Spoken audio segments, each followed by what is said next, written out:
இன்றே டவுன்லோட் செய்து உங்கள் ஃபேவரட் ஷோக்களை என்ஜாய் பண்ணுங்க. இவங்க உங்ககிட்ட மன்னிப்பு கேட்காம நாங்க இந்த இடத்தை விட்டு நகர மாட்டோம்.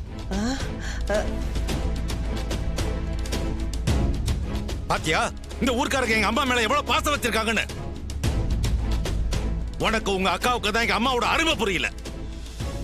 எங்க அம்மாவை கீழே தள்ளி விட்டதுக்கு மரியாதை அவங்க கிட்ட மன்னிப்பு கேளு. இல்ல, நான் கேட்க மாட்டேன். என்ன ஊர்க்காரங்களா சேர்ந்து வந்து என்ன மிரட்டி பாக்குறீங்களா? இந்த மிரட்டலுக்குலாம் நான் பயப்பட மாட்டேன். என்னம்மா தப்பு பண்ணிட்டு பெரிய தெனாவட்ட பேசிக்கிட்டு இருக்கா? மன்னிப்பு கேட்காம இந்த ஊரை விட்டு நீங்க போகவே முடியாது. அன்னைக்கு ஓட்டு கேட்டு நீங்க வர்றப்ப அம்மாவோட தயவு உங்களுக்கு தேவைப்பட்டுச்சு. இன்னைக்கு காரியம் முடிஞ்சதும் தெனாவட்டா பேசுறீங்களா? அன்னைக்கு நீங்க நல்ல விதமா பேசுனதெல்லாம் ஓட்டு வாங்கதானா? அப்ப நீங்க போட்டதெல்லாம் வேஷமா? இதான் உங்க உண்மையான முகமா?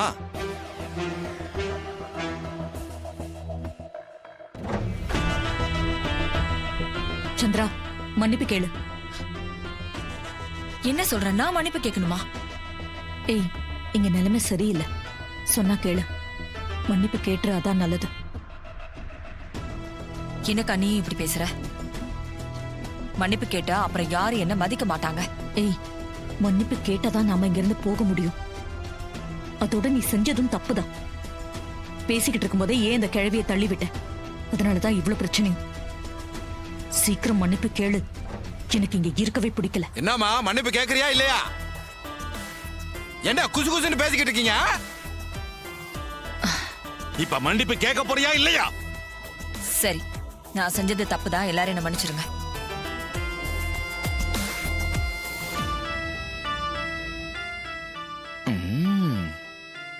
அதான் நாங்க மன்னிப்பு கேட்டாச்சுல்ல, இனிமே நாங்க போலாம்ல. தாராளமா கிளம்புங்க. இனிமே எந்த பிரச்சனையும் இல்ல. ரேவதி, ரோஹிணி, துர்கா எல்லாரும் கிளம்புங்க, வீட்டுக்கு போலாம். அம்மா நாங்களும் வர்றோம்மா. ஏதாவது பிரச்சனைனா சொல்லுங்கம்மா, உடனே நாங்க வந்துடுறோம். நன்றிங்க ஐயா. அப்ப